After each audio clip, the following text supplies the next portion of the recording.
اعوذ باللہ من الشیطان الرجیم، بسم اللہ الرحمن الرحیم۔ میری محترم ماؤں، پیاری بہنوں اور بیٹیوں، السلام علیکم۔ آج ہم انشاءاللہ تلاوت کریں گے اپنے اگلے سبق کی، جو کہ ہے سورہ مائدہ کی آیت نمبر 47۔ یہ ہے 47 اور 48، جو کہ اگلے پیج پر ہے، یعنی کہ آیت نمبر 47 اینڈ 48۔ انشاءاللہ آج تلاوت کریں گے ترجمے کے ساتھ اور تفسیر کے ساتھ۔ تو شروع کرنے سے پہلے بیل کے آئیکن کو پریس کریں اور چینل کو سبسکرائب کریں تاکہ اگلی ویڈیو آپ کو آسانی سے ملتی رہیں، اور ہو سکے تو شیئر بھی کریں تاکہ زیادہ سے زیادہ لوگ دیکھیں، آپ کو بھی ثواب ملے اور مجھے بھی۔ تو شروع کرتے ہیں آج کا سبق۔ آیت نمبر 47۔ اعوذ باللہ من الشیطان الرجیم، بسم اللہ الرحمن الرحیم۔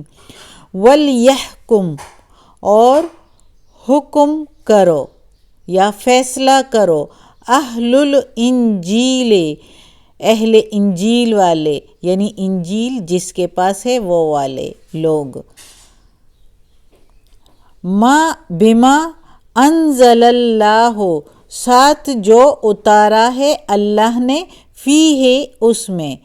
اور فیصلہ کرے انجیل والے ساتھ اس کے جو اتارا ہے اللہ نے اس میں، یعنی انجیل کی کتاب میں۔ وَمَن لَّمْ، اور جو کوئی نہیں، یحکم، فیصلہ کرے گا تم میں سے، بما، ساتھ جو، انزل اللہ، اتارا ہے اللہ نے، فَأُولَئِکَ، پس وہی تو لوگ ہیں، ہم الفاسقون، فاسق، نافرمان۔ فاسق کے مطلب ہے نافرمان، جو یقین تو رکھتے ہیں کہ یہ اللہ کی طرف سے ہے لیکن اس پر عمل نہیں کرتے، تو وہ فاسق لوگ ہوتے ہیں۔ اب اس آیت میں اللہ تعالیٰ نے عیسائیوں کو مخاطب کیا ہے، اور ہو سکتا ہے یہ اس وقت کے عیسائیوں کو مخاطب کیا ہو جس وقت انجیل جو ہے اتارا گیا تھا، لیکن زیادہ تر خیالات علماء کے خیال یہ ہے کہ یہ اس وقت اتارا، اس وقت کے عیسائیوں کے لیے جو نزول قرآن کے وقت تھے، یعنی جب قرآن اتارا جا رہا تھا تو اس وقت کے عیسائیوں کو مخاطب کیا ہے کہ ان سے کہا گیا ہے کہ جو کچھ انجیل میں ہے، اللہ تعالیٰ نے اتارا ہے انجیل میں، اس کے مطابق ٹھیک ٹھیک حکم کریں اپنے پیروکاروں کو، یعنی جو کہ اس کے علماء تھے انجیل کے، تو وہ جو ہے اپنے جو ان سے پڑھنے آتے تھے، ان سے فیصلے پوچھنے آتے تھے، تو کہ انجیل میں اس کے مطابق کیا حکم ہے، تو ان سے کہا گیا ہے کہ انجیل کے مطابق جو ہے ٹھیک ٹھیک حکم کریں، یعنی ان میں جو محمد صلی اللہ علیہ وآلہ وسلم کے بارے میں جو پیشن گوئیاں دی گئی تھی اس کو چھپانے کی کوشش نہ کریں، اور لغو تعویلات کے ساتھ اس کو بدلنے کی کوشش نہ کریں جو انجیل میں محمد صلی اللہ علیہ وآلہ وسلم کے مطابق کے بارے میں جو ہے لکھا گیا تھا، اور جو ان کی نسبت مسیح یعنی عیسیٰ علیہ السلام نے خود اپنی زبانی فرمایا تھا، اور اپنی زبان سے اس نے باتیں لکھی گئی تھی، تو اس کو اسی طرح پیش کریں۔ یہ خدا تعالیٰ کی، اللہ تعالیٰ کی سخت نافرمانی ہوگی اگر وہ اس کے مطابق فیصلہ نہ کریں اور ان پیشن گوئیوں کو چھپائیں جس کے بارے میں مسیح علیہ السلام یعنی عیسیٰ علیہ السلام نے اس عظیم پیغمبر یعنی محمد صلی اللہ علیہ وآلہ وسلم کے بارے میں فرمایا تھا کہ جب وہ روح حق آئے گی، یعنی جب محمد صلی اللہ علیہ وآلہ وسلم آئے گا تو تمہیں سچائی کی ساری راہیں بتائے گا، تو اس کی تکذیب یعنی اس کو جھٹلانے کی کوشش مت کرنا، اس کے جھٹلانے کے پیچھے کمر بستہ مت ہونا، یہ تمہاری تمہارا نقصان ہوگا، اس نقصان کو تم قبول کرو گے، تو کیا عیسیٰ علیہ السلام نے اور اس کے پروردگار نے یہ بتایا تھا کہ محمد صلی اللہ علیہ وآلہ وسلم کی پیشن گوئیوں کو چھپاؤ اور اس کے پیچھے جو ہے پڑ جاؤ، دوسروں کو بھی نہ دکھاؤ؟ جو ان کے پیروکار ہیں، جو کہ ان پڑھ لوگ ہیں، وہ نہیں سمجھتے، وہ ان سے ہی پوچھتے ہیں، انہی کے نقش قدم، علماء کے نقش قدم پر چلتے ہیں۔ تو کیا مسیح علیہ السلام نے یہ بتایا تھا کہ اس عظیم پیغمبر کی حکم کو نہ مانو؟ تو اس لیے اللہ تعالیٰ نے یہ آیت نازل فرمائی کہ انجیل کے مطابق فیصلہ کرو، ان پیشن گوئیوں کو مت چھپاؤ اور اس کے مطابق فیصلہ کرو۔ کیا اس کے مطابق فیصلہ نہ کرنا اور جو ہے نقصان میں پڑ جانا؟ ظاہر ہے جب انجیل کے مطابق فیصلہ نہیں کریں گے تو وہ تو خسارے میں ہو جائیں گے، نقصان اٹھائیں گے آخرت کا، اور دنیا میں بھی ان کو نقصان کافی حد تک ہو گیا تھا۔ جس نے انجیل کے میں جو محمد صلی اللہ علیہ وسلم کی بشارت دی گئی تھی اس کو چھپایا تھا، تو کیا ہوا؟ خوار ہو گئے، جزیہ دینے لگے، ذلت اٹھانا پڑا دنیا میں بھی، اور آخرت میں تو ان کو سخت عذاب بھگتنا پڑے گا جب اس طرح کی حرکتیں کرنے لگے۔ اچھی طرح ان کو پتہ تھا، جب نجران کے سردار آئے تھے، علماء آئے تھے،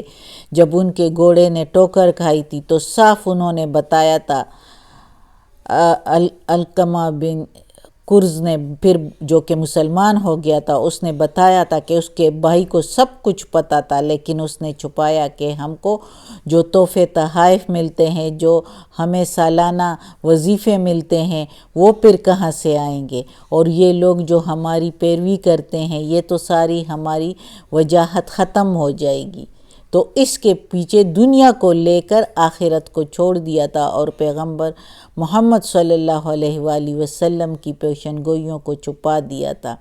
اور جزیہ دے کے جو ذلت ہوتی ہے، جزیہ دے کے تو اپنے آپ کو بچا لیا تھا۔ تو یہ فاسق لوگ کہلاتے ہیں۔ تو اللہ تعالیٰ نے کہا کہ وہی تو فاسق لوگ ہیں جنہوں نے محمد صلی اللہ علیہ وآلہ وسلم کی پیشن گوئیوں کو چھپا دیا تھا۔ اب اگلی آیت تو کافی لمبی ہے، لیکن ہم پڑھیں گے انشاءاللہ۔ اب یہ پڑھ رہے ہیں، وَأَنزَلْنَا، اور اتارا ہم نے، الیکا طرف تیرے، الیکا الکتابہ تیری طرف کتاب، بالحق کے ساتھ حق کے، مصدقا لما تصدیق کرتی ہے، بین یدیہ درمیان پہلے کے، من الکتاب جو اس سے پہلے کتابیں ہیں، ومہیمنا اور محافظ ہے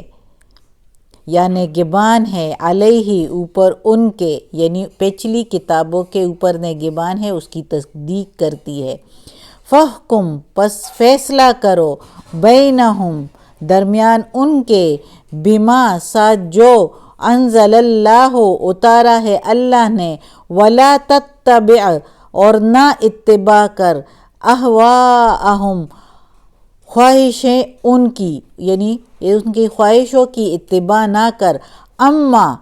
اس سے، جاءکا جو آیا طرف تیرے، من الحق کے ساتھ حق کے ساتھ سچائی کے، یعنی اتباع نہ کر ان کی خواہشوں کے، چھوڑ کر جو آیا ہے، یعنی جو آیا ہے تیری طرف اس کو چھوڑ کے، جو آیا ہے تیری طرف اس کو چھوڑ کے، جو سچ کے ساتھ آیا ہے تیری طرف اس کو نہ چھوڑو، اور ان کی خواہشات کی اتباع نہ کرو۔ یعنی محمد صلی اللہ علیہ وآلہ وسلم کو کہا ہے، اس کے پیچھے پورا کانسیپٹ ہے، اور محمد صلی اللہ علیہ وآلہ وسلم نے اس آیت کے نزول سے پہلے ہی جو فیصلہ کیا تھا وہ اس آیت کے مطابق ہے۔ محمد صلی اللہ علیہ وآلہ وسلم کے جو فیصلے ہوتے ہیں وہ اللہ کے حکم کے مطابق ہوتے ہیں، لیکن یہ آیت جب اتری اتاری گئی تو اس سے پہلے ہی محمد صلی اللہ علیہ وآلہ وسلم نے فیصلہ جو کیا تھا تو وہ بے شک اس کے مطابق ہی تھا۔ ظاہر ہے وہ اللہ کے پیغمبر ہے، پیغمبر جو فیصلہ کرتے ہیں ان کو معلوم ہوتا ہے کہ یہ اللہ کے حکم کے مطابق ہونا چاہیے۔ تو اللہ نے کہا کہ ان کے خواہشوں کے پیچھے نہیں چلنا۔ لِكُلٍّ ہر ایک کے لیے جعلنا بنایا ہے ہم نے، منکم تم میں سے، شرعتاً دستور، ومنہاجا شرعتاً ومنہاجا یعنی دستور اور راستہ تم سب کے لیے، یعنی چاہے وہ یہودی ہے چاہے وہ عیسائی ہے، اس سے پہلے جو بھی مذاہب ہے ان کے لیے اللہ نے ایک شریعت اور ایک راستہ بنایا تھا، رہنمائی بنائی ہوئی تھی، بھیجا ہوا تھا۔ وَلَوْ شَاءَ اللَّهُ اگر چاہے اللہ لَجَعَلَكُمْ تو البتہ بناتا تمہارے لیے، امتاً یا تم کو، امتاً واحدتاً ایک ہی امت کے میننگ ایک امت یعنی فرقہ، جماعت، واحدتاً یا مذہب، واحدتاً ایک، وَلَكِنْ لِيَبْلُوَكُمْ ولیکن اور لیکن، لیبلوکم البتہ آزمائے گا تم کو، فی میں، ما آتاکم جو اتارا ہے یا دیا ہے تم کو، فاستبقوا الخیرات پس سبقت لے جاؤ خیرات میں، بھلائی میں، الی اللہ طرف اللہ کے، مرجعو لوٹنا ہے، کم تم نے، جمیعاً سب، سارے کے سارے نے، طرف اللہ کے تم سب نے لوٹنا ہے بے شک، فَيُنَبِّئُكُمْ پھر بتائے گا تم کو یا خبر دے گا تم کو، فا کے میننگ پس، یُنَبِّئُ خبر دے گا، کم کے میننگ ہے تم، پس خبر دے گا تم کو، بما ساتھ جو، کن تم تھے تم، فیہ اس میں، تختلفون اختلاف کرتے تھے، تم اختلاف کرتے تھے، پھر خبر دے گا تم کو ساتھ جس میں تم اختلاف کرتے تھے، یعنی پھر اللہ خبر دے گا، اللہ کی طرف تم سب نے لوٹ کر جانا ہے، اور پھر اللہ ہی خبر دے گا تم سب کو کہ جس چیز میں تم اختلاف کرتے تھے تو وہ کیوں کرتے تھے اور کس طرح کرتے تھے، وہ سب خبر دے گا اللہ، اور کون غلط ہے وہ بھی تمہیں بتائے گا۔